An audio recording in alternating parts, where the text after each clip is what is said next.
we decided it's time to put a different kind of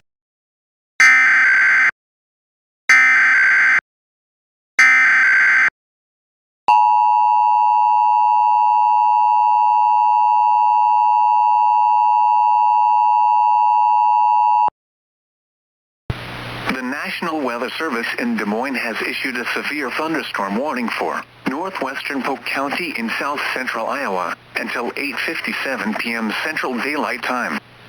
At 7:57 p.m. Central Daylight Time, National Weather Service Doppler radar detected a severe thunderstorm southeast of Boone, heading to Polk at a speed of 65 miles per hour. Hazard: severe thunderstorms and half-dollar-size hail. Source: radar indicated. Impact: damage to roofs, siding and trees. Locations impacted include Polk. Get to the lowest floor of a sturdy building. If you are outdoors, seek shelter in a building or vehicle. Lighting is one of nature's reigning killers.